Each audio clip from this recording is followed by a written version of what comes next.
Hello, ladies and gentlemen. Welcome back to another edition of the Tanks World Podcast. And today, I'm not alone. Protomet is here. Hi. And we're going to be doing Masters of the Universe. Yay! I like this movie.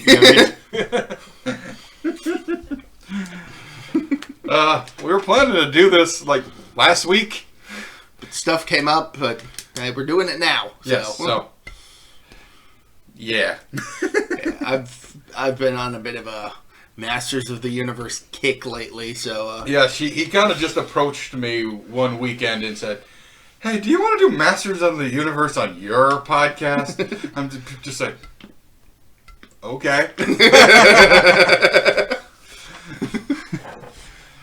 Well, I would have asked Tanner, but I kind of figured he probably wouldn't have been interested, since he doesn't like turtles, ninja variety.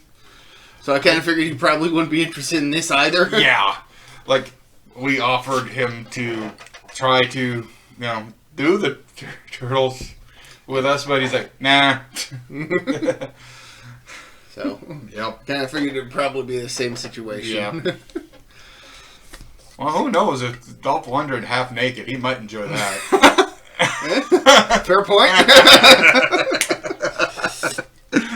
Yes, this movie stars Dolph Lundgren and Frank Langella. And the very young Courtney Cox. Yes.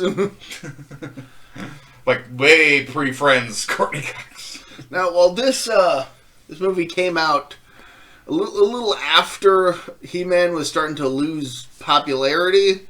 The cartoon.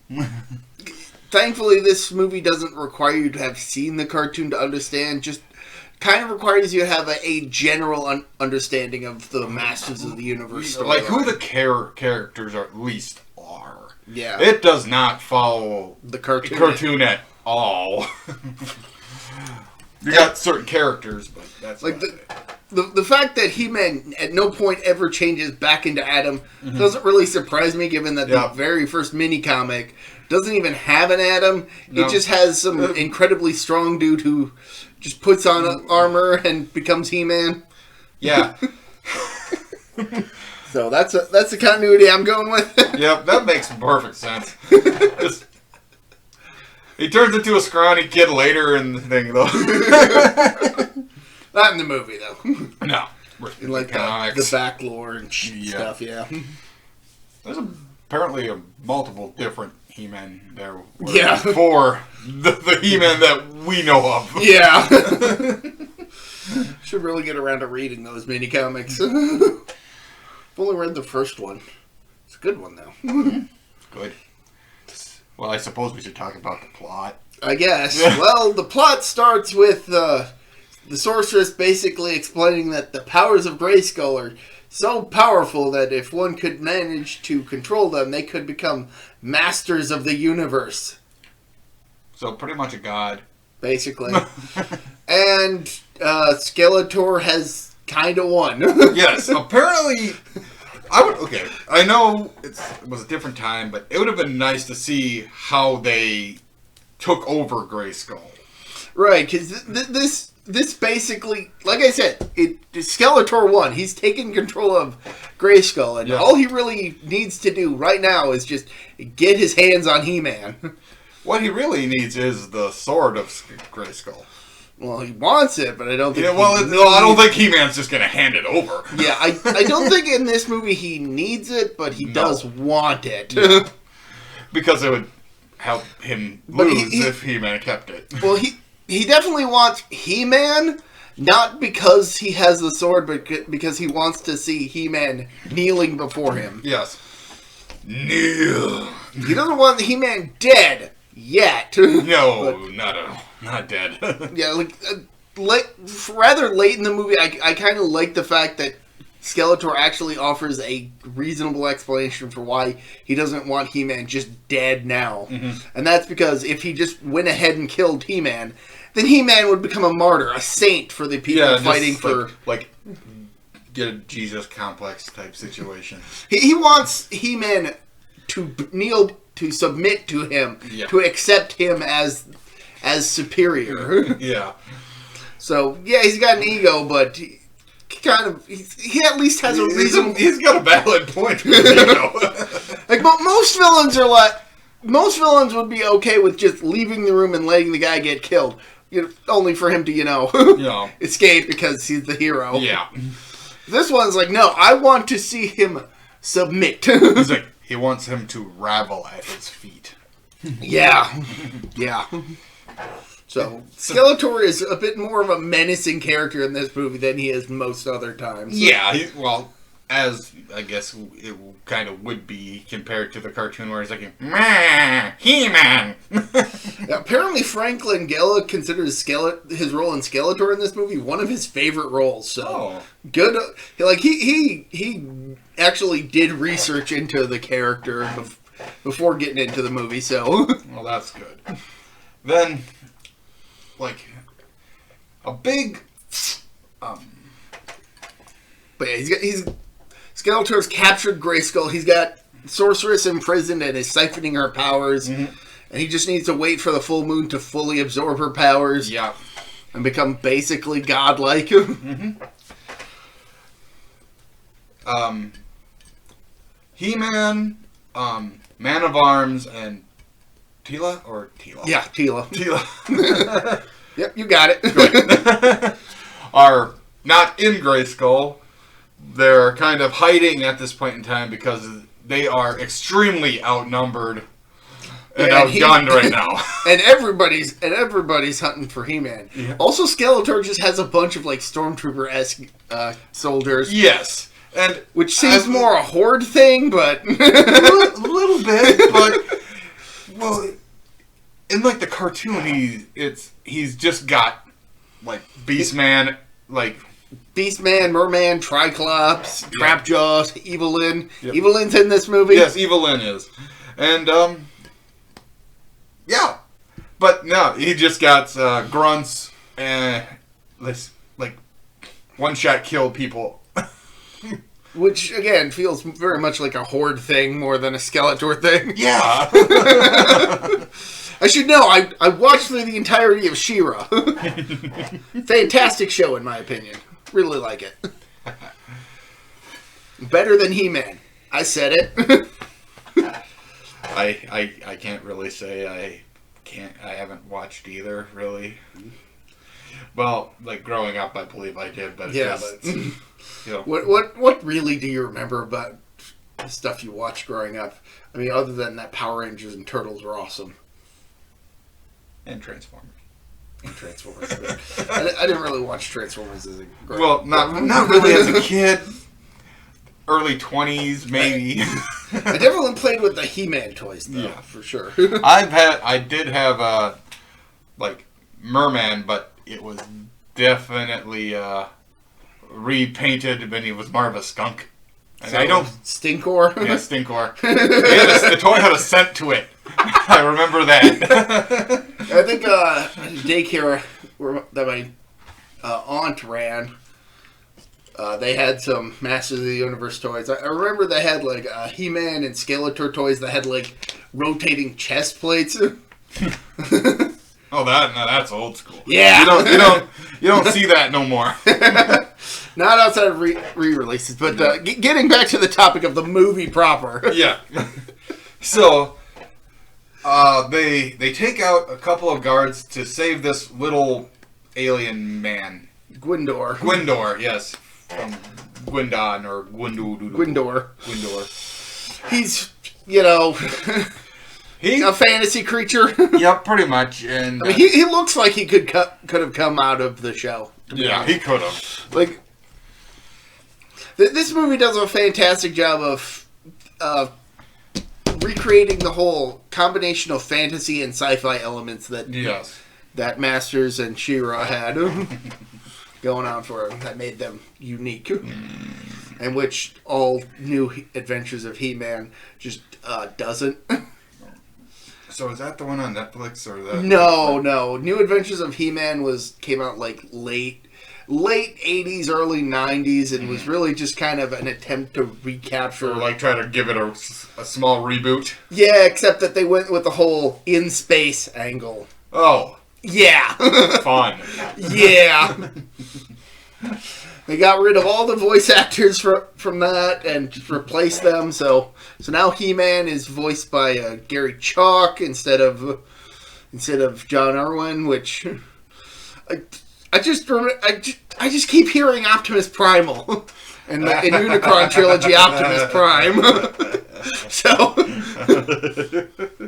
I mean, clearly they designed Skeletor to sound like he did in the Filmation cartoon, but he's not voiced by Alan Oppenheimer. So, is that the one where the Skeletor looks very weird? Yes. Okay. Like he has eyes. Weird. Yeah, it's weird. It's very weird. We better get back to the movie. Oh, right. We're talking about a movie. Anyway, turns out the reason Skeletor wants Gwindor is because Gwindor created the cosmic key that Skeletor used to take over Grayskull. Yes. And Gwindor happens to have a prototype version of the cosmic key that the Eternians, as Skeletor's forces keep referring to them as, plan to use to get back into Grayskull to save the sorceress. But first they have to get out of Gwindor's place without being caught. Yes, as that time we have, what's that guy? Karg? Karg. Was he part of the actual show? I don't remember. No. So Karg is just like that big guy from the Power Rangers movie. Yeah, basically. Mordant. I mean, at glance, you'd be like, oh, Beastman! And then Beastman shows up in this movie, and I'm like, oh. Some people have speculated that maybe he was intended to be Trapjaw because he's got a hook for a hand. Yeah, maybe. But the more lizardy guy kind of looked like he had the Sarad? Yeah, kind of looked more like he had the jaw type thing, but he was more lizardy. Apparently his toy could shoot sparks. And apparently Karg, who is an incredibly prominent villain in this movie, didn't even get a toy until the Classics line a few years back.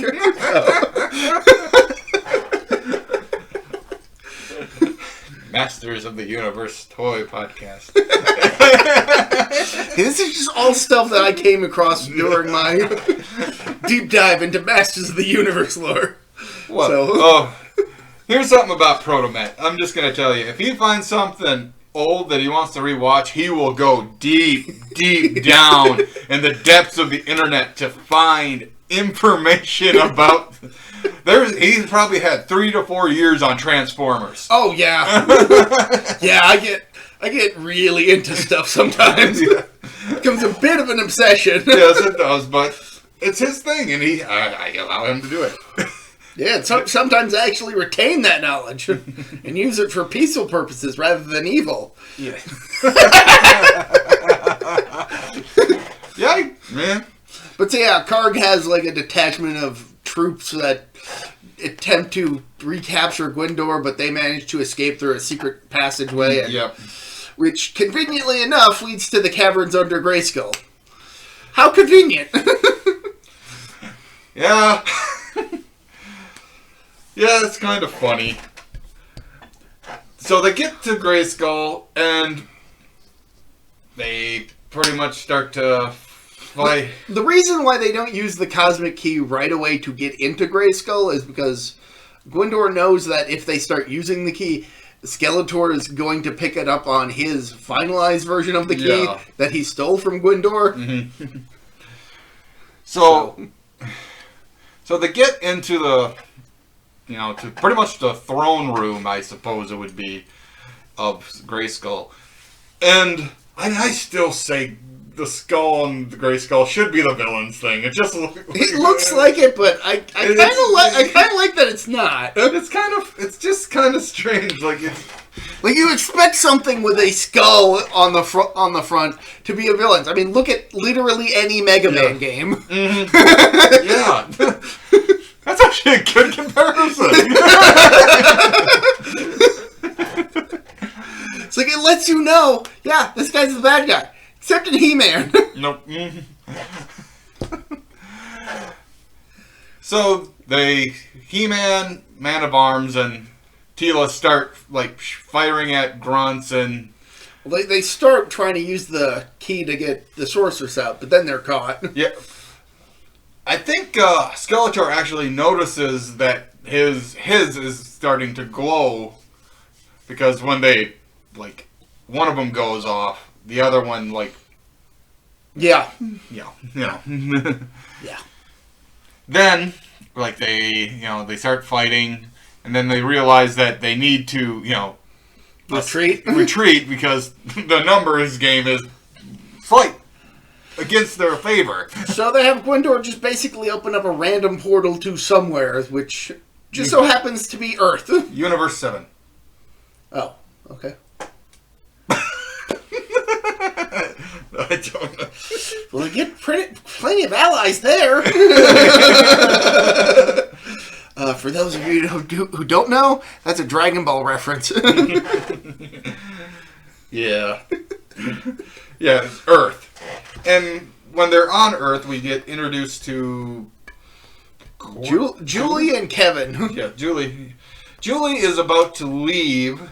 Because she feels guilty over the death of her parents in a plane crash that she was... even involved. She actively chose to not get on the plane because she claimed she was studying but just wanted to hang out with her boyfriend Kevin. And then her parents died in the plane crash that she was supposed to be on. So she has survivor's guilt. And it really feels like He-Man and his friends just kind of fall into another movie at this point. Yes, it's like... It's the rest of this movie is He-Man, Man of Arms, and Teela. Just kind of are in the suburbs somewhere. Just kind of accidentally invading a drama movie. Yes, pretty much. I'm not knocking it. No, I kind of like it. It's interesting. But I would kind of wonder how it would have worked out if they kind of stayed into that realm. But I still like it. Oh, yeah. It works well. Yes. But anyway, they land into that universe and they don't have the cosmic key with them. Yeah, anymore. they're like, so they gotta go where search is for the it. key? But before that, I rewatched it last night, so I can. I did. I rewatched it myself as well. So, yeah. So, thank you, Amazon Prime, for me renting it. Because I tried it on Netflix and just like, cartoon. Yeah, fair point. Yeah. But, I'm just, alright, fine. So. If you don't want to show me the movie I want to watch, I'm going to go somewhere else. Pretty much what I had to do. I'll go my own streaming service with blackjack and hookers. You don't forget streaming service. Alright, Bender. So pretty much they land and He-Man has to get Gwendor out of, because he's upside down in like a little pond thing. Just like he pulls him out, and he's like just coughing, and all of a sudden I got all this water in my gills, and he kind of holds it and he sprays everybody with. It just feels like a He-Man type of thing.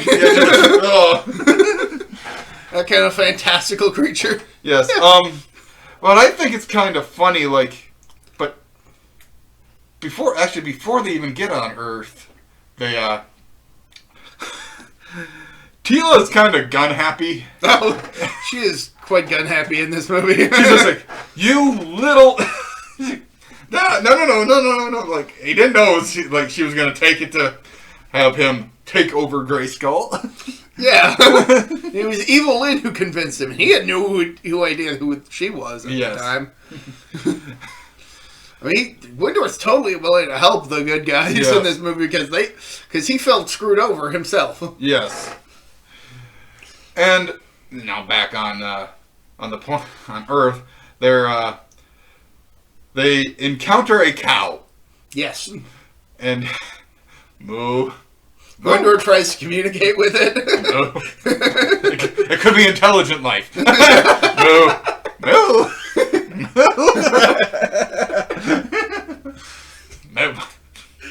Which, fair enough. Well, they didn't know.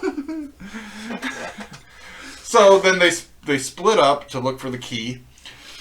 And Man-at-Arms, Teela, and Gwendor just kind of naturally go to this rib place. Where Gwendor snags like a basket of chicken and ribs. And so they start eating, and then like Teela's like, why do they put their food on this thing? This white stick. There's a rib bone. So this came from an animal? See, what savages? What savage backwater planet is this? Man-at-Arms never think while you're eating. Or you're hungry. Nom nom. But the funniest part is before they see him steal the chicken, he's like, Teela points out the two natives making out. He's like, I was doing that before you were even born. That's a valid point. Yeah. That checks out.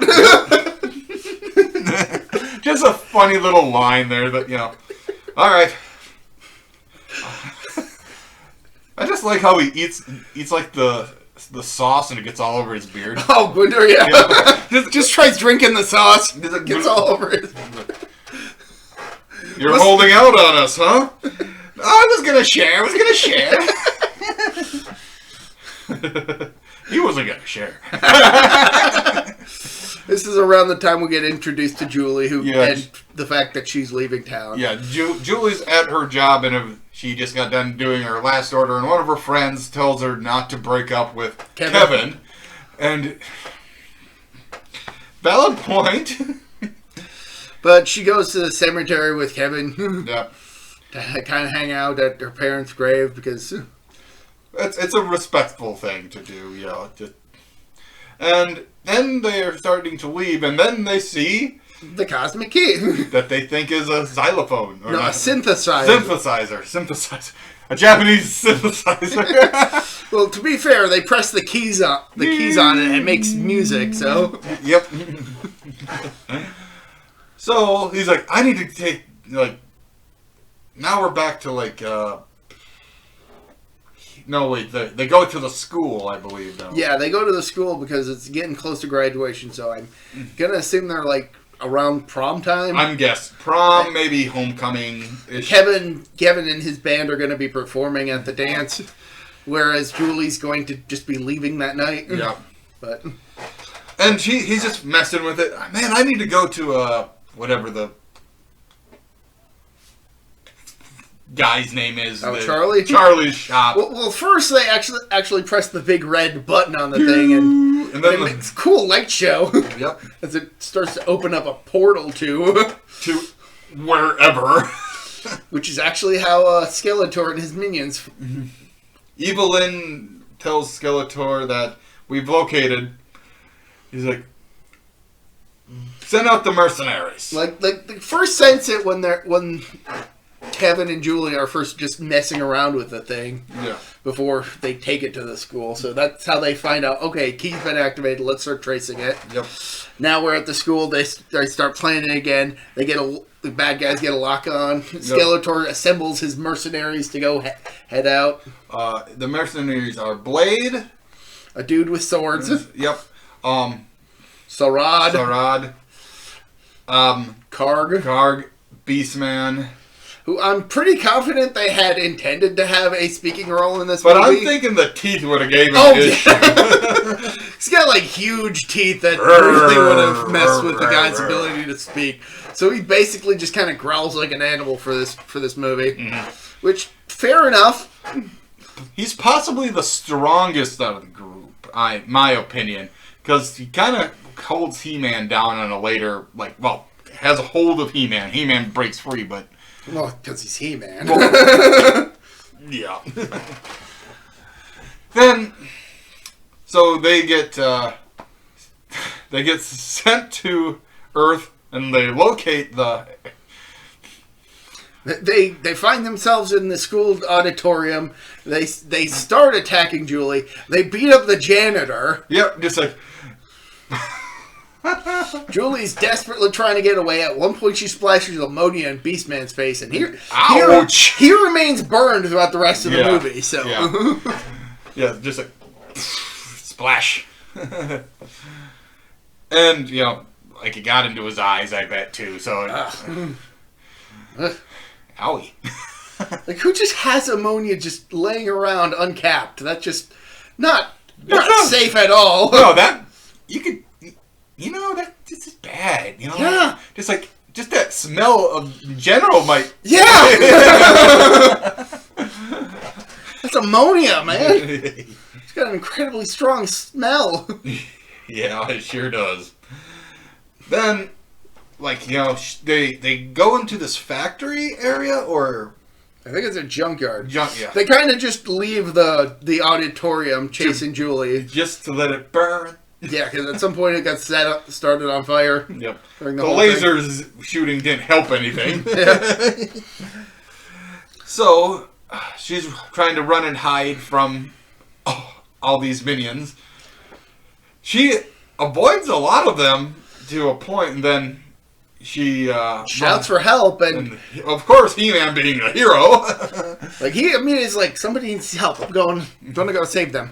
Yep. Doesn't matter who they are. I'm gonna go help. Which, good on him. Yep.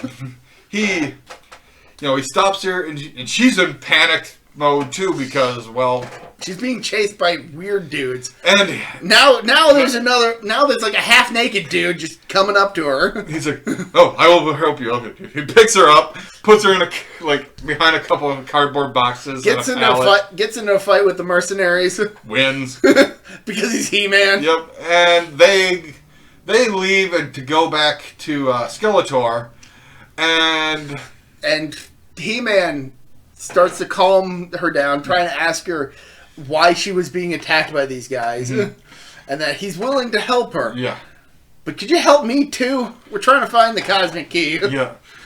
So then we cut back to Kevin, who's now at Charlie's music shop. Yep. With the synthesizer. He's like, oh, press that button. Just like, boom, boom, boom, boom. Just, Charlie wants it. Yeah. He's like, how much you want? He's like, I'm not selling it. All of a sudden, they see a cop car, a fire truck, an ambulance. So Charlie turns on his radio to hear what's going on. Mm-hmm. Finds out that the auditorium is on fire. He's like, Julie was there. And they just book it to he books it to there, and the janitor is leaving, and he's trying to ask questions. You don't want... The janitor isn't leaving. The janitor is being wheeled out on a gurney. Yeah, he's like, there's a big difference between that. Well, yeah. He goes, he's all beaten half to death. He's like... Yeah. Yeah, he goes... He's like... What happened? He's like, you don't want to know what happened. So at this point, we're introduced to Detective Lubick, a police officer who is... police detective who is a bit gruff. And he's one of the... I'm nothing against any officers of the law or anyone out there. He's kind of one of them that has a hard-on because he's got a badge. So he's kind of like that one cop from The Blob. Yeah.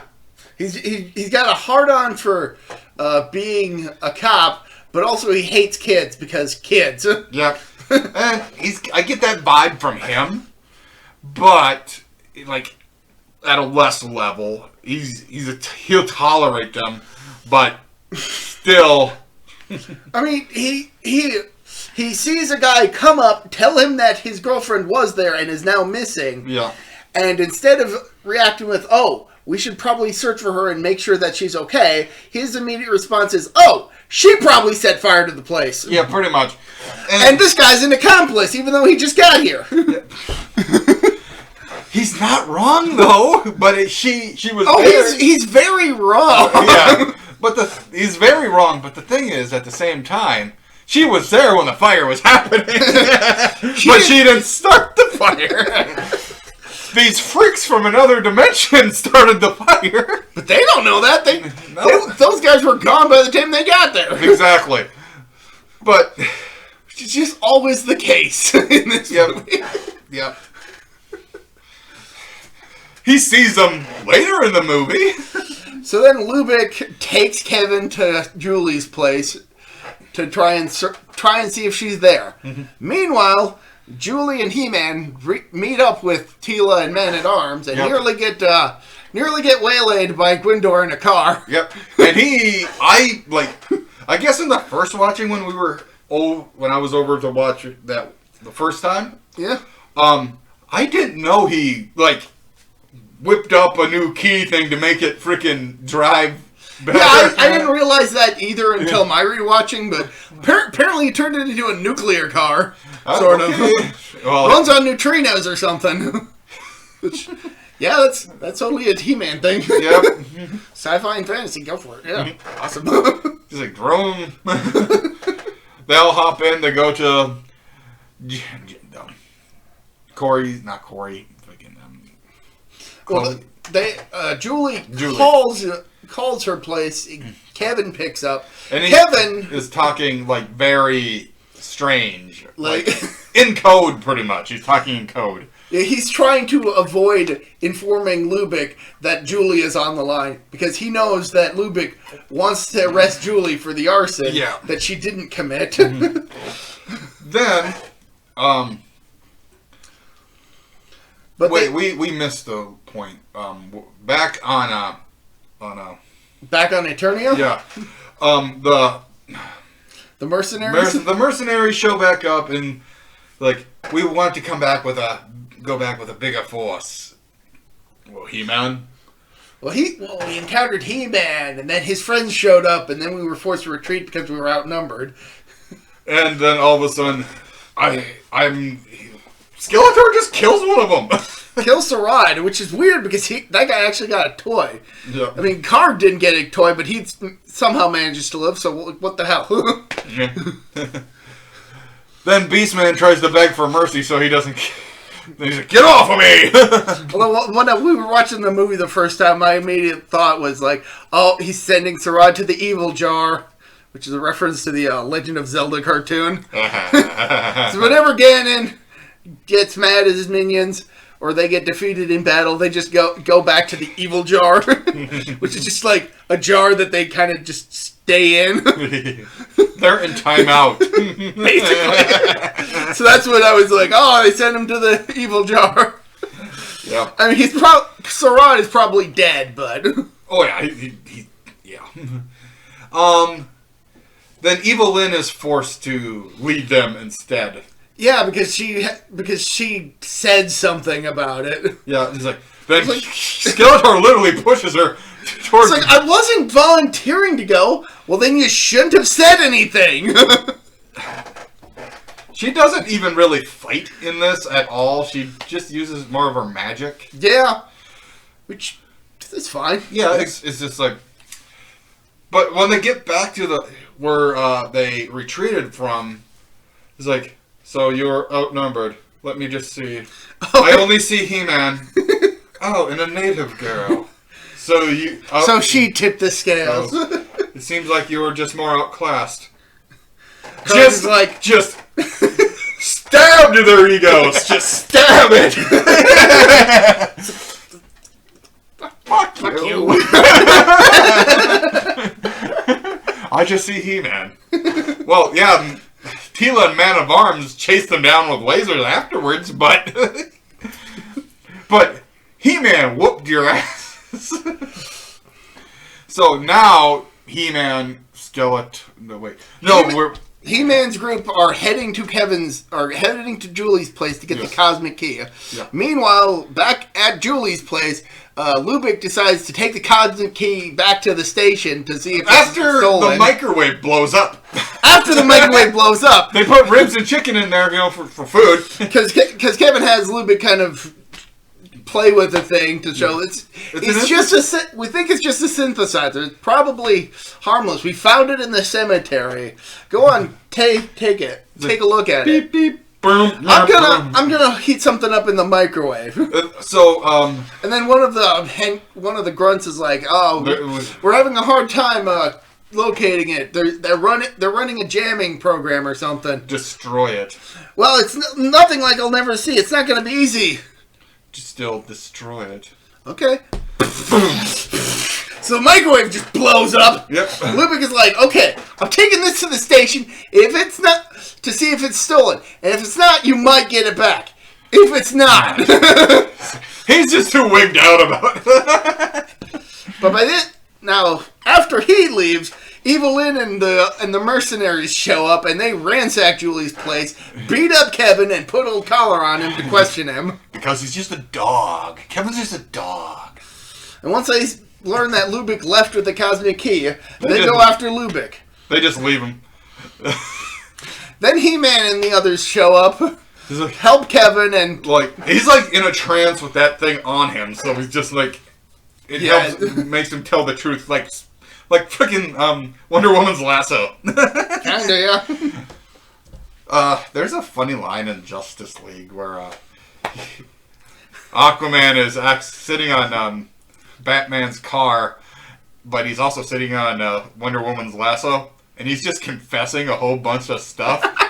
Like, God, you're gorgeous. How are you that old and that gorgeous? And then all of a sudden he sits up and just like, did I just say all that? He's like, dude!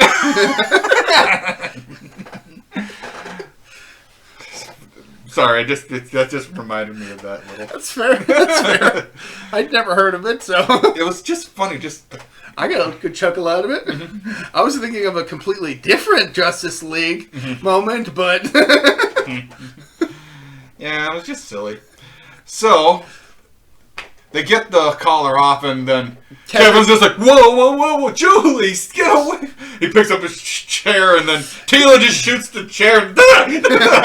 Julie's like, it's okay. They're the good guys. They just want the cosmic key so they can get back home. Where's the cosmic key? The cop took it. The cop took it to Charlie's. Like, you think this might be Russian?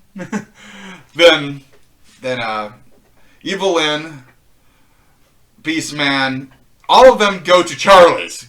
Well, they start heading to Charlie's. But somehow, He-Man's group makes it there before they do. Yeah. Which is weird because they're in a car, and Evelyn's group are on flying vehicles. Yes.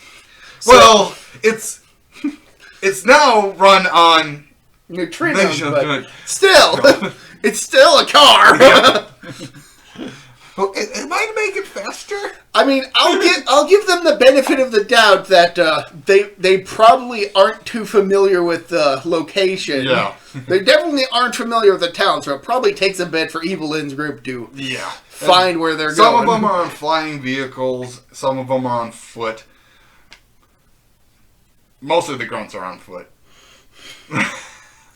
As they should be. Well, except for the ones that are on, like, Hoover discs or whatever. I think they show up slightly later when Skeletor shows Probably, yeah, but... But I wouldn't be surprised if they had some with them. I wouldn't either. So anyway, He-Man's group gets to Charlie's. Lubick is utterly confused at the whole situation, especially once Gwindor shows up. What the hell is that thing?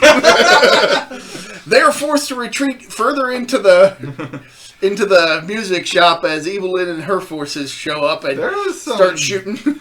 I've noticed there's a smidge of harsh language, but it's not bad language for this, but it's enough. It's like a PG. Yeah, I think it's a PG movie.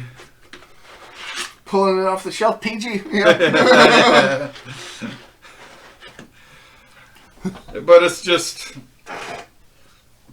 But, you know, they're like more sensory bad words compared to what right. Yeah.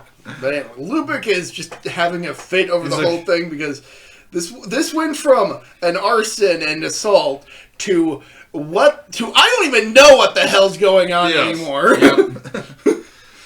Yep. You must be the guy I'm looking for. Just He-Man walking in and all of them just like... All of a sudden just pulls out his tiny little pistol.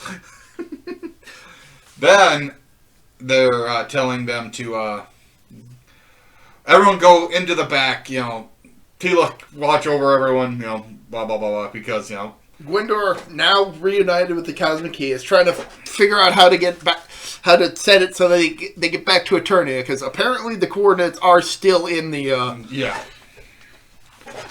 Then, like, you know, there's a funny line is like that Man of Arms says He-Man asks Man of Arms, "Are they ever gonna stop?" "No, they just miss us." Throws a grenade and I think it lands into a drum. Yeah, blows up. Well, you would have thought that they would have noticed. Yeah. Since it was coming from the direction they were shooting at. But yeah. They do have lasers, so maybe they were slightly blinded. Yeah, maybe. Boom! Then, in the middle of that, Julie sees her mother. Yeah, that's after Teela leaves to join He-Man and Man-at-Arms in the fight. Yeah. There's a back and forth between Kevin and Lubeck. Yep. Kevin's got Lubeck at gunpoint. Yep. Per Teela's instructions. Yep. Julie spots her mom just out there. Then she comes out and it's Evelyn. Yeah, but we don't know that just yet. No. Even though it's super obvious. Yeah. Because so Mom convinces Julie to get the Cosmic Key for her. Mm-hmm. And okay, she gives the Cosmic Key to Evelyn, who reveals herself. Like they're hugging, and then all of a sudden she takes off the facade and starts speaking normally, and just Julie like, realizes, shit, no! Great scream from Courtney Cox. Oh yeah, yes, just like then. Like it absolutely conveys the emotion that she's trying to get across of. I've just screwed everybody by accident. I can't believe I fell for this trap. Yep. But actually, the funny part is here's another funny part. Like they're trying to trying to wrestle the gun away from Kevin. Like it ends up and Kevin are fighting over the gun. Then like it kind of just slides away, and then they're just kind of wrestling around, and then the little guy grabs a gun and fires. Just a warning shot. It's like, I'm trying to work here. I appreciate it if you just kept quiet and let me do my work. Yep. And they stop. Then, He-Man and Man of Arms and Teela realize that the opposite team are leaving. They don't know why. I feel I should mention that Evelyn transforming into Julie's mom doesn't come completely out of nowhere. Because they do find a photo of Julie and her family when they're ransacking her place. Yes. Yeah, this is just like so I all just, them boxes. I just felt like letting our audience know that no, it doesn't come completely out of nowhere. Well, yeah, there is foreshadowing for it. Mm-hmm. So it's part of the reason why it's so obvious. Yeah. But kids movie, kind of. It was PG, so preteen. Yeah, pretty much kids movie. So now they have both keys, technically. So Evelyn gets in touch with Skeletor to bring the forces in full. Yep. So that they can give them the Cosmic Key and apprehend the Eternians. So they end up. Well, no. They start making the portal. And when I was like rewatching this, I'm like, why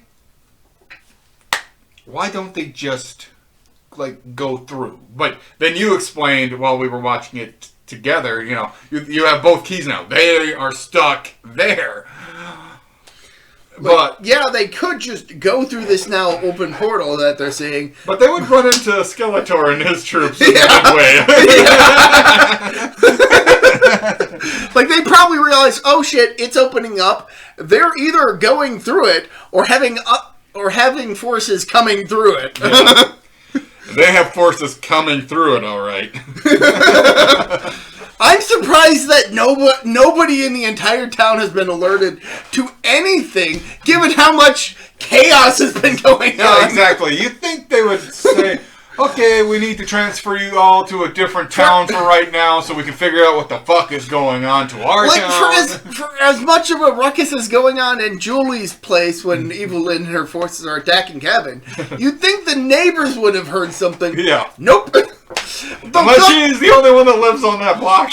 The gunfight at Charlie's. You would have thought that somebody would have been in the vicinity. Somebody probably got killed by a random laser fire.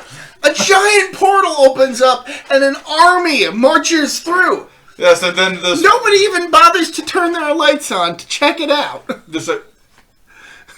I'm just picturing an old couple right now, just opening up the shade just slightly and say, "Honey, there's a big portal outside." I don't care. I need to get up for work tomorrow. But what if they come over here? I said I need to get up for work tomorrow, Mildred.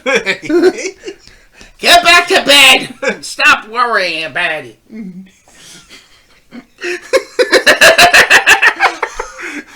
That was fun. Yeah.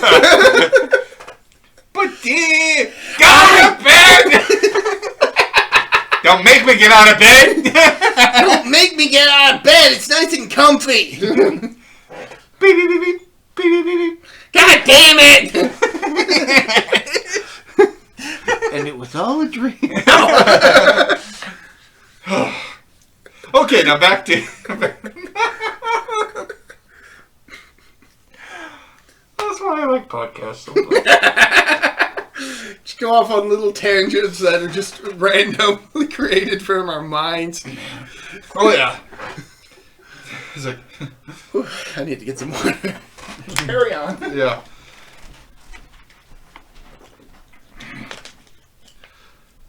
So, He-Man and the others end up getting the key back technically, and Evelyn is very frustrated, and then she sicks a bunch of them at He-Man and, well, Man-at-Arms. I think Winder uses his grapple. Yeah, to grab the cosmic key And steal it from Evelyn. Mm-hmm. So they're trying to get it. Meanwhile, He-Man decides to go off and fight the para-whatevers. Yeah, the para-grunts. Yep. That are on their floating discs. Pew! Blows one up. I kind of love how the Eternian group is on the roof, just trying to work the keys, and in the background, Skeletor's big throne device is just slowly, quietly levitating up right behind them. His hovering throne. His hover throne. It makes more sense than Thanos' Thanocopter. Where's that in the MCU, huh? Huh? They couldn't afford it. It's the MCU. They couldn't afford a copter? They were just too afraid of it. It's too powerful. Deadpool steals it all the time. That maybe happened once. Yeah, don't quote me on that. It happened once in one of the comics. Oh, I shouted so much I gave myself a headache again. Well, he got too excited. Now he's got a raging boner. You didn't have to tell him. Lay down for a bit. So now, He-Man. So one of those flying grunts pretty much has to be sacrificed. So He-Man can get his own. Yep. Hovercraft. And the grunt leads them to Skeletor. Yep. So. And Skeletor's like, "Hey, He-Man, got your friends." Yep, he starts manhandling everybody, but I like there's a small little scene where all the stormtrooper grunts looking guys are on top of He-Man, and He-Man just kind of brushing them all off. It's like Skeletor's like, "Hey, I still got your friends. If You want them to be safe. You're going to come with me quietly, and we're just going to go torture you. Yeah. Blade, take his sword. Yeah, He-Man, Julie gets zapped by Skeletor. And poisoned, which... Magic. Yeah, it's magic. It's magic. It's magic. No, don't question it. Yep. So she's out for a while. Then He-Man pretty much just drops the sword. He surrenders, goes quietly with Skeletor and all them who retreat back to them. Also, the Cosmic Cube got broken. Yep. Well, Gwindor's Cosmic Cube. Cosmic Key! That's the only time you said Cosmic Cube. I know. I'm trying to remember what a Cosmic Cube is. Probably something Transformers related. Probably. It's Energon. So I'll look it up later if I remember to. So then, like, I think Evil Lynn asked, so what about them? Just leave them. They're no threat to me anymore. Mm-hmm. We've got He-Man. And that's all Skeletor wanted was He-Man. So, just saying, he had a crush on He-Man. He-Man and the prototype Cosmic Key, because he knew if both He-Man and the Cosmic Key were together, they could mount an offense. Yeah. Now the prototype Cosmic Key. Cosmic Kree.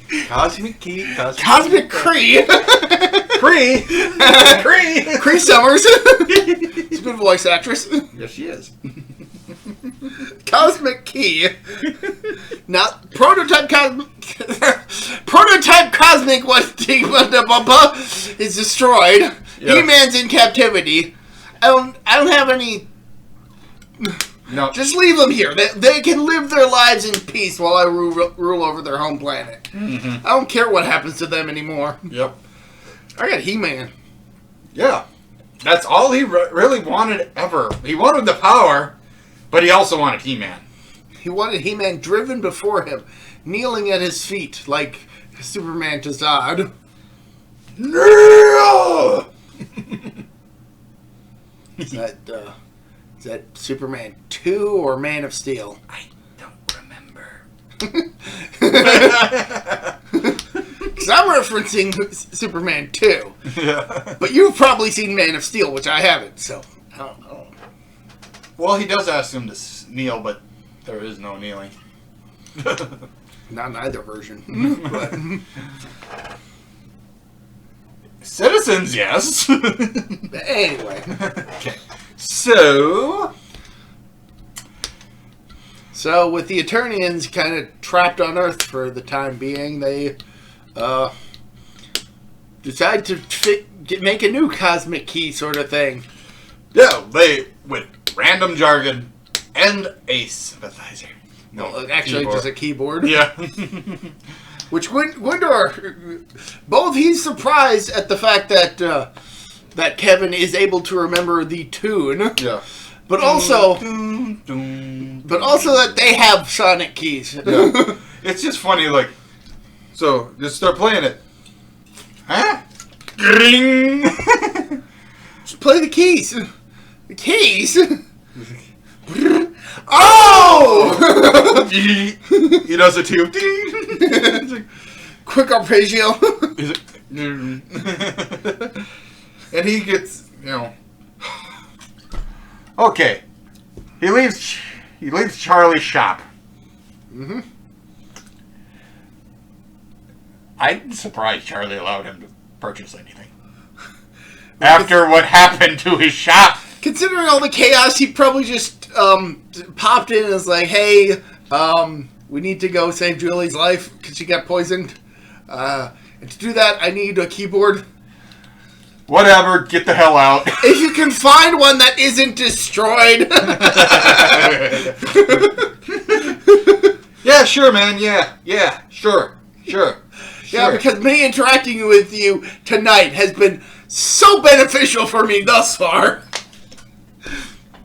For the record, we don't actually see the exchange. No, there wasn't. Luna, or Lunas, or Luma. Lubick. Lubick shows back up. Yeah, because he got separated from the others earlier. So Yep. he comes back with the rest of the squad from the police station. He fires tries to, hey, hands up, and three of the... When he first shows back up with the squad, it's after Skeletor and his army have left. Yeah. So the other policemen are like, I thought you said there was an army. Where are they? He's like, they're Which just really highlights the fact that all this crazy chaos has been going on, and nobody outside of those directly involved had any idea. Like, what the hell? Yeah, no. Like, the only bit of chaos anybody even noticed was that the school auditorium started on fire. Yeah. And the janitor got beat up. After that, everybody just stopped paying attention. Yeah, sure. Yeah, pretty much it. Oh, shit. You think somebody would have at least been like, I was wondering what was going on. But no. Oh, fireworks. But anyway, Lubick shows up, but he shows up at the time where Kevin's playing the keyboard to play the tune that'll open up the portal back to Eternia. And I'm disappointed that it wasn't the He-Man theme from the cartoon. That would have been good. That would have been awesome. Probably a bit of a licensing nightmare. Yeah. But it would have been cool. Yep. They would just have to remake it. Yeah, like a slowed down version of it, honestly. But yeah. So they get back on. Anyway, back on Eternia, He-Man has been almost completely stripped down. Blade gives his sword to Skeletor, who puts it in a thing. Sorceress is now old. Yeah, she is like frail, like they put on a bunch of makeup to make her look super old. Mm-hmm. Apparently, they needed to wait until like moonrise for like the eye of Grayskull to open to give Skeletor all his powers. And in the meantime, they've got He-Man like just shackled in front of Skeletor's throne room, and Blade is just whipping him with a laser whip. He's like, that's his kink. And Skeletor just kind of cuddles up to his Havoc staff while this is all going on. He's like, it's like a combination of, like, is he cowering in fear over what's happening? Or is he getting off to this? Is this how he sleeps at night? That's what he dreams of at night. Just He-Man being whipped by a bald man with razors everywhere. Yep. But no more! The eye is opening. And Skeletor, He asks He-Man, where is your strength? Like, where are your friends? Is the loneliness of good as equal to the loneliness of evil? It's a good... Yeah, that's a good question. Skeletor gets some great lines at this point. Talking about destiny, and then Sorceress is like, men who talk of destiny... Men who talk of destiny are just recalling their failures and claiming it's destiny. Mm-hmm. Then, at this point in time, they are all teleported to everybody, the whole group from Earth are now suddenly teleported into the Grayskull. With part of the car. And part of the wall. Like, just a good portion of Earth is now on Eternia. It's like, seize them! Kill them! I think by this point, Skeletor has absorbed the powers of Grayskull and become basically the movie equivalent to Skelegod. Yeah, pretty much. That guy. Yep. Alright, I had to move him over there to rearrange shelves a bit. I'll put him back up. He used to be over there, and rearranging shifted it. Take care. Nobody who's actually listening to this will have any idea what we're talking about, but we do. Yep. And that's all that matters. And now you know. Just put the end credits. No, but So Also, She-Ra had arguably a better ending credits theme. But that's just me. That's just me. It definitely had a better ending credits theme than it had an opening credits theme. See, that can happen with themes, though. You're like, oh, this one's good. Then all of a sudden you hear the end one, and oh, that one kicks ass. Why isn't this one the entrance? Fun fact, the ending theme for She-Ra was actually used as the opening theme for the movie that introduced She-Ra. And that was an awesome song. So I have that bias. Oh. That's why I think the ending theme is better than its opening theme. Yeah. He-Man's opening and ending themes were the same song, so... Which is fine. It's a really catchy tune. Well, you know, it's better than, you know, He-Man singing. And now I'm thinking of that He-Man meme that went with that one song that goes... That's him as Prince Adam, by the way, though. Yes, but it was footage from He-Man. It was footage from He-Man. So now they're... Anyway, Skeletor God now. Yep. Also, super disappointed that they never released a toy base on that. I want one. Yeah, it looks pretty cool. But I think they had a toy of just him in his other regular state. I don't think so. I haven't seen it. But granted, I haven't looked too much for variants of Skeletor outside of... I think you would just get him a lot. Yeah, or variations of him, like with the rotating chest, or the 3 that they decided to have for New Adventures that just basically threw out the whole skeletal design and just kind of had a skeletal face but with eyes. I still think that one's very weak. That is a bad design. Just in general, that show was bad. Here's a good indicator as to how horribly they redesigned He-Man. They gave him pants. Why?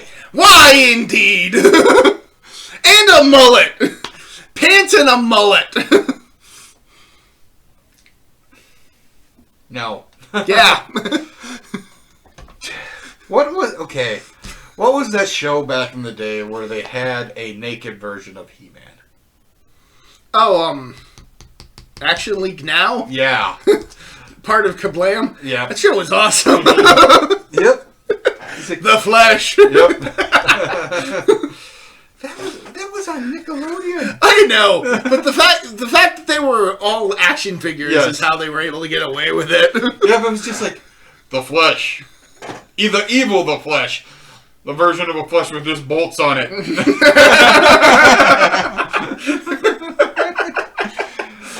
Oh shit! Yeah, don't put pants on He-Man. It just looks weird. Yeah, it's like he just needs a loincloth and a steel vest thingy. I mean, he's fine with having chest armor, but don't give him pants. He just likes his muscular legs. Yeah. Look at those things. Gorgeous. Alright, so... Anyway, back to Skelegod. Again.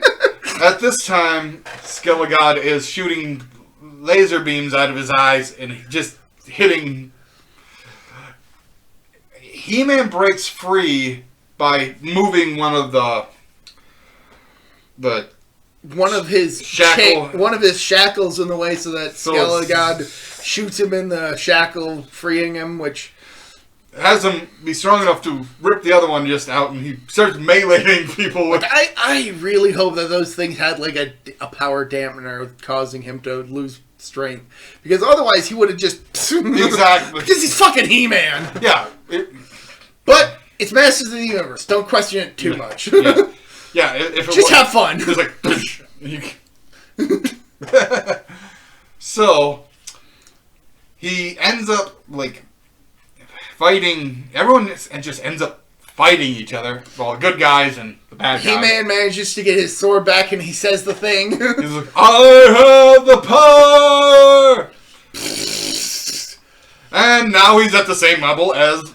And unfortunately, he doesn't get any of his armor back, but... No. But whatever. It's feral. Kinda. He's able to push over a statue. Yeah. Well, it's He-Man. Of course he can. That's before he gets his sort of back even.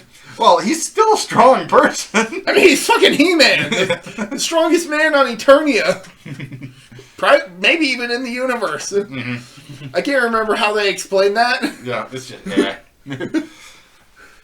Look, I'm no He-Man scholar. I'm just a He-Man enthusiast. He's not to the scholar yet. Yeah, give me a few more shows. So they end up fighting. Skeletor loses his power, so he is now slightly weaker than Evelyn and the mercenaries just decided to cut and run at one point. He's like, yeah, you know what? So it's really just ends up leaving just Skeletor and He-Man to sword fight on gangplanks. Yep, and Skeletor gets knocked off the plank and Emperor Palpatine's it. Yeah, pretty much. Falls down a huge shaft. With arguably better results. Yeah, he comes back.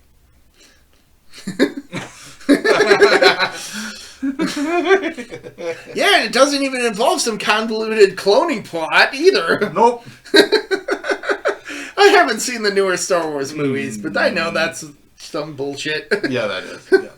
So, pretty much, Skeletor is defeated. Everyone is celebrating. Lubick decides to stay on Eternia, and I guess Grayskull's his castle now, which, why are you even getting a reward? You did less than nothing this entire time. Honestly, I think his day was... You're an overachiever. His day was so bad.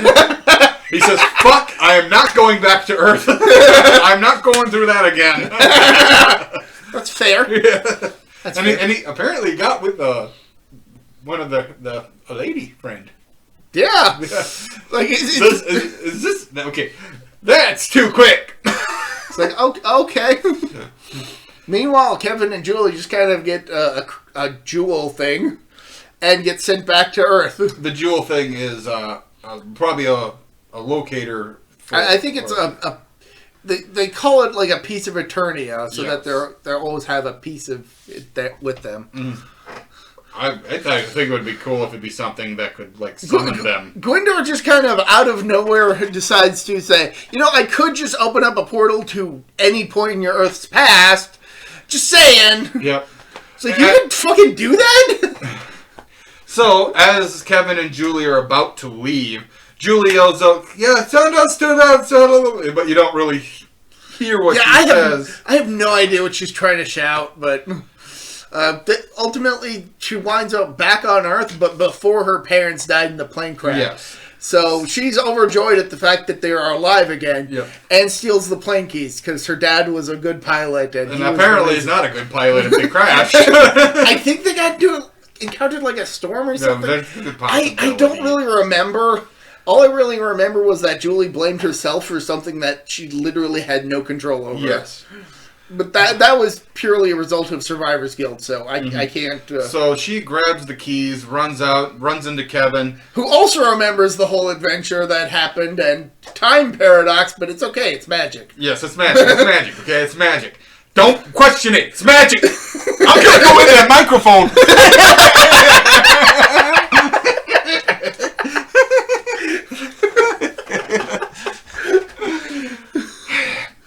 And then the movie ends.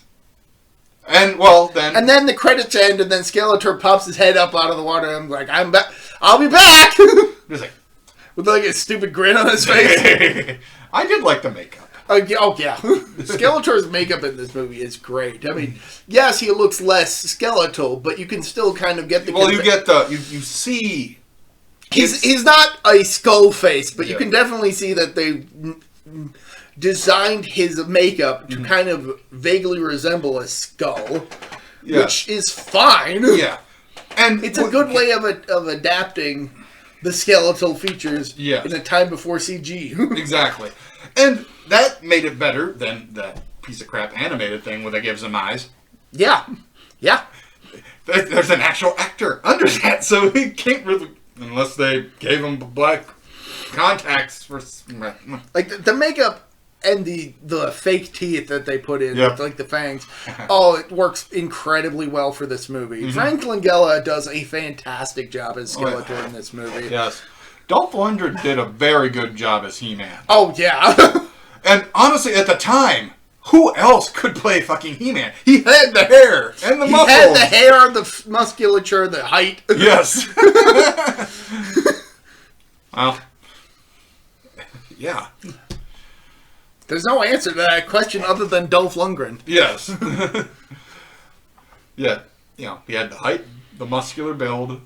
Man-at-Arms and Tila, they were fine in this movie. Yes. The Mercenaries, they were okay. Yeah. Beastman's teeth were definitely an issue. Yeah. Like, you could definitely tell that they gave a lot of his lines to Karg just so that somebody could speak for him. Yeah. Evil Lynn did quite good. The actress who played her did very good. I'm not even positive who that was. I don't pay too much attention to credit lists most of the time. But, you know, and like I said before, Courtney Cox did a wonderful job in this movie. This was pre-Friends, so before she got super big. Mm-hmm. She does a great job in this movie. I kept forgetting that it was Courtney Cox. Mm-hmm. Like, I kept forgetting this is the lady who would go on to play Monica on Friends, and she just embodied the character in this movie that she was playing. So, she done very good, and then she gone out and done Friends, Scream, you know. Yeah. She's been in other things too. Not nearly as high profile as Masters of the Universe, but can't all be winners. We say as though Masters of the Universe was the height of her career, despite. You get the joke. There was supposed to be a sequel. I did hear that there were talks of a sequel, but the filmmakers, Canon, didn't want to pay Mattel's licensing fees for He-Man again. So that's understandable. So, on the one hand, you could say, "Oh, the movie didn't do that well," but clearly it did well enough that they were considering it. And it was just more a financial issue than anything. This movie is a cheesy 80s classic. Oh, it's incredibly cheesy, and I love it. Yes.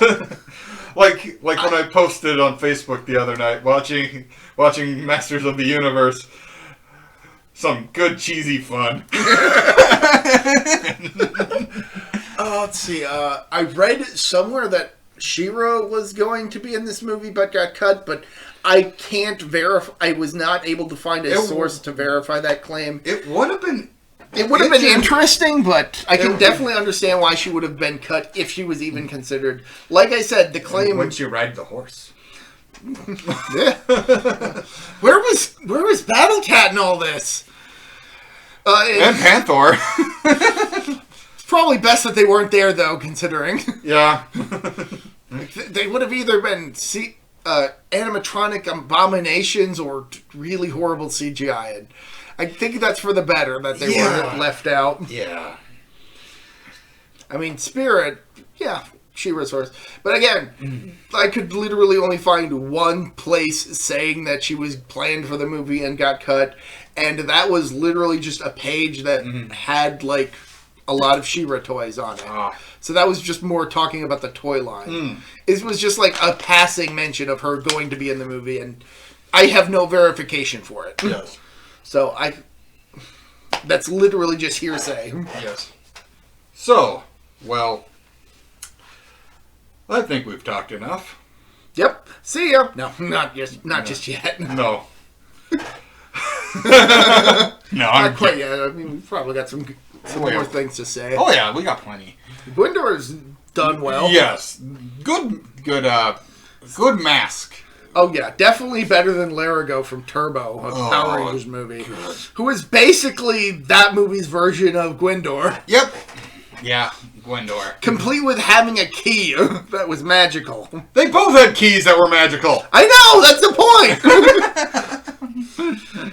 Except one of them was actually a compelling character, and the other was a animatronic suit monstrosity. Very much so. So that character was just nightmare fuel. Yep. Ugh. Yeah, like, when we watched it to do the podcast with Corey, my fucking God, I haven't watched it in ages. I'm like, my God, that didn't go well. By far, one of our most listened podcasts.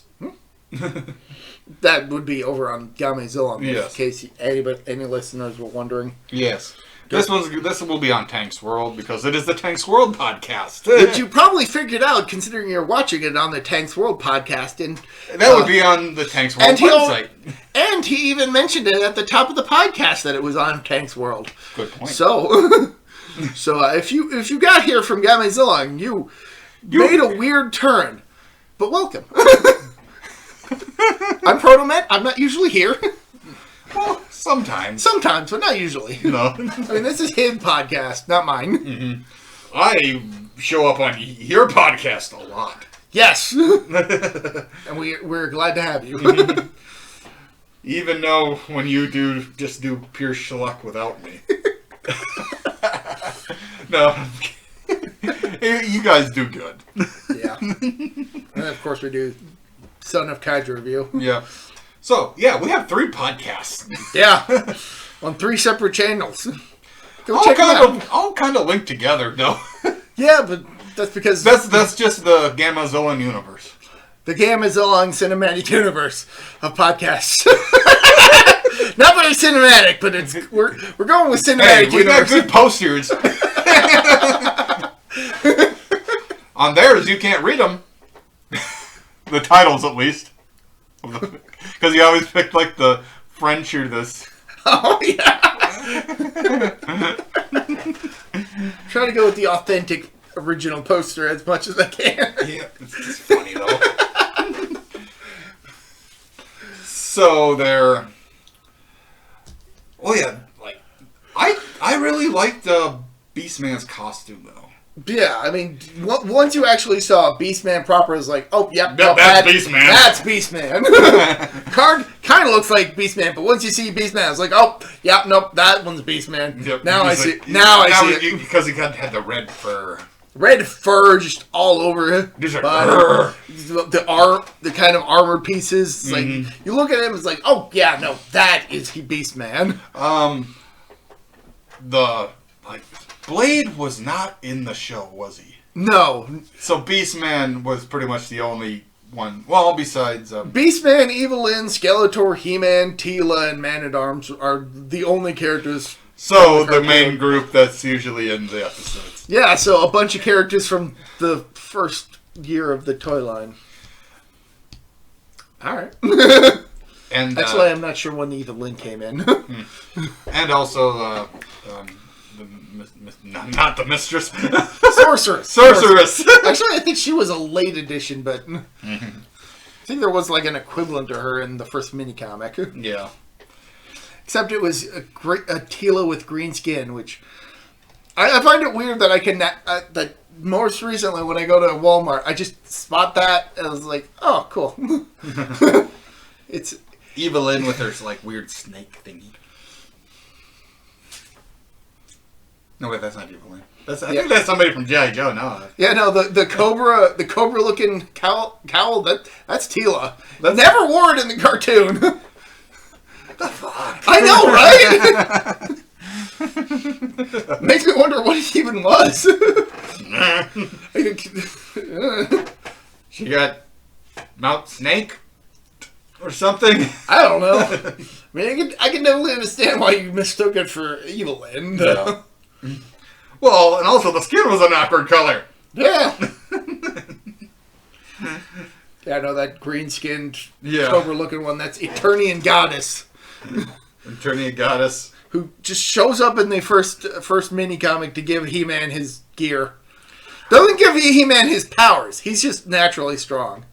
So that's why I wasn't terribly surprised that at no point in this movie does He-Man not revert to Adam. Because Adam just didn't exist originally. Yeah. So that's... I think I mentioned that before in this podcast. If not, then I definitely thought about mentioning it at some point. Possibly. At any rate, I'm mentioning it now. Yeah.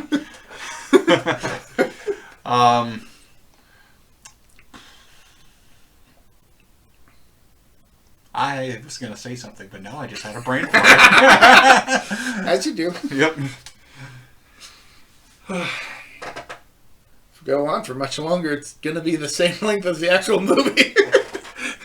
Yeah, honestly, it's not that long of a movie. I mean, granted, we did keep going on tangents that were vaguely related to the movie. Vaguely, like, we didn't even start the plot until, like, maybe a good 20 minutes in. But, that's the fun about podcasts. You can talk about random jargon before you even talk about the main subject. Yeah. It's just a couple guys just getting together and just shooting the shit. Yep.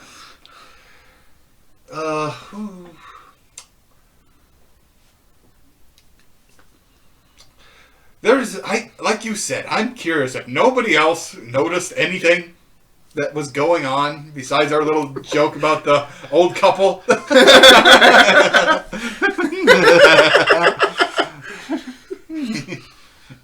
Clearly, they couldn't afford very many extras for No, this not movie thinking without first having them in heavy armor. Yeah. Blowing up microwaves and... Christ. Oh, this was a fun movie. It is. It's just a good quality, fun movie.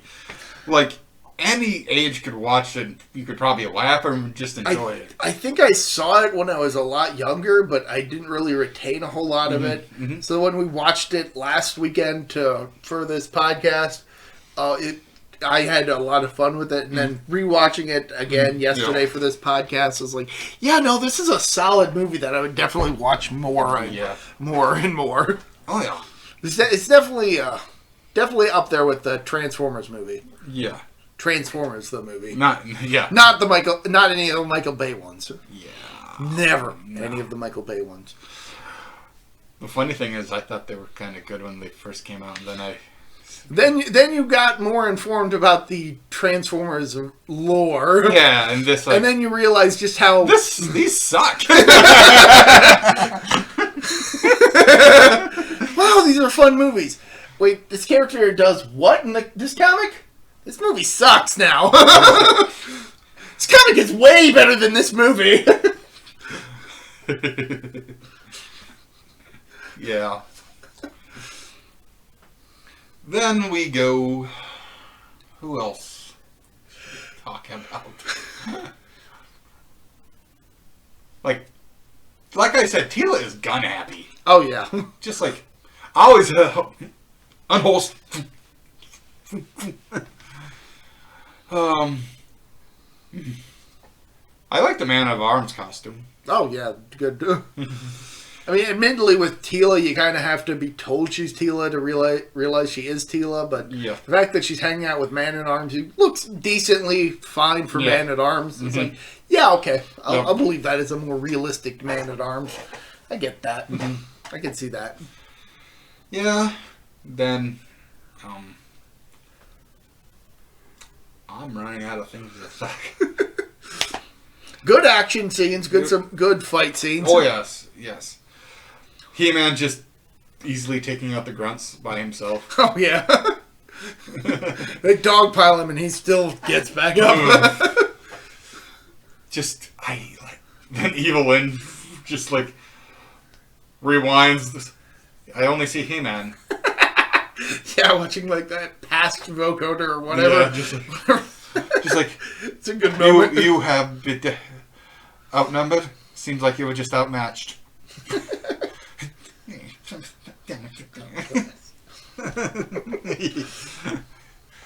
And of course, Frank Langella as Skeletor such a scene stealer. Mm-hmm. He doesn't even need to really be doing very much for him to steal the scene. Just him kind of clutching his staff while He-Man's being tortured just sells him. It's oh. He was definitely getting off. Skeletor likes big beefy men. That's why he became one. Yeah. He was. Just look at that figure. That is a ripped figure. Yep. I watched something about like Masters of the Universe, and honestly, there's good possibility that Skeletor might have been He-Man's uncle. Well, depending on the continuity, that's correct. Yes. Yes. I think the reboot cartoon from the early 2000s just had that be his backstory. So, what is the king's name again? Randor? Yes. I remember seeing a footage of him actually fighting and dominating people.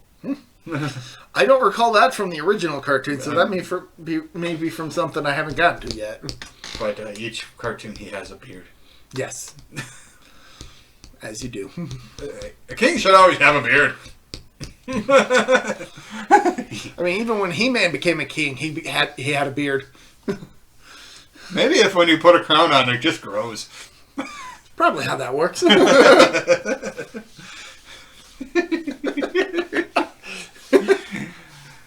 What would happen if you put a crown on Skeletor then? His face would grow back. And that face does have a beard in the form of a goatee. That checks out.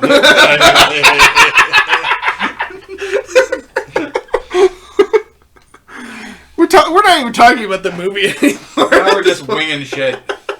Now we're just talking He-Man. Shit, at some point I should lend you He-Man and She-Ra and we could do like a podcast just talking about the shows. We could. Those will be fun. Mm-hmm. Like, not maybe talk about specific episodes here and there, but just in general, the show. That would be really fun. He-Man related. Apparently there was a comic book where they crossovered with Thundercats. I vaguely recall that. And I think He-Man died at one point. Could be. I mean, they did have a Thundercats comic in which like one of the main characters became like a sex slave or something. I've never read it. I found it. That's a sex slave. Again, never read the comic, but that's apparently a plot point in it. Oh, all right. I'm not saying that's why I've never watched Thundercats. I tried watching it and I just couldn't get into it. I maybe tried 3 episodes wise, and I'm like, nah, this ain't for me. I at least got through 3. That's more than I can say about Masked Rider. That's a topic for a whole other video that I already did.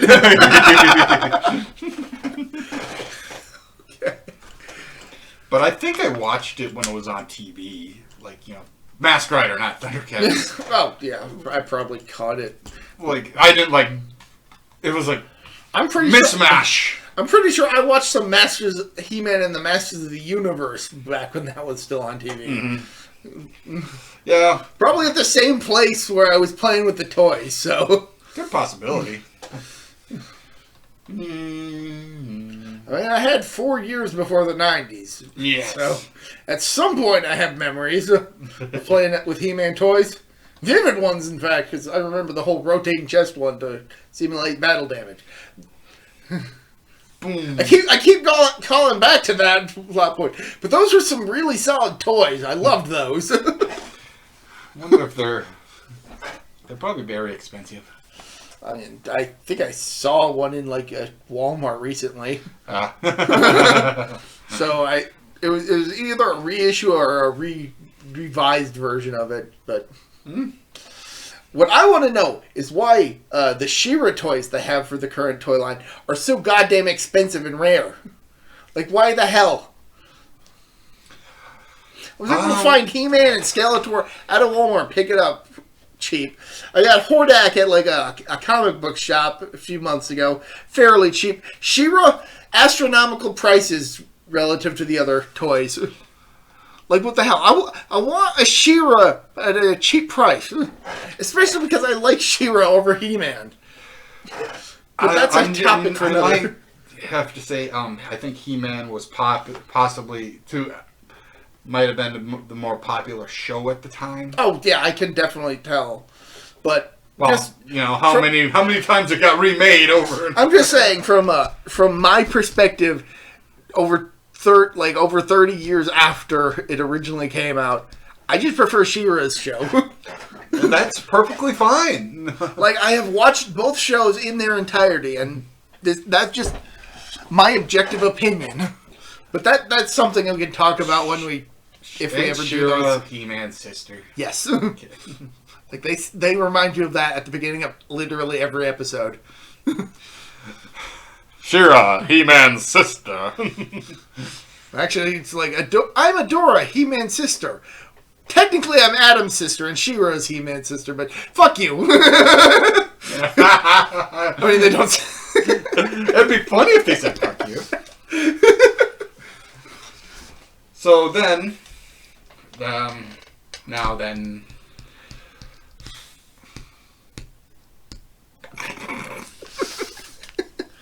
I'm running out of things. Should we just wrap this up then? Sure. All right. Good journey. Good journey. I forgot that there was a whole thing in the movie about that. Yeah. I just forgot. So, Yep. watch the movie to find out what that is all Yes. about. Yeah. Bye, guys. Bye.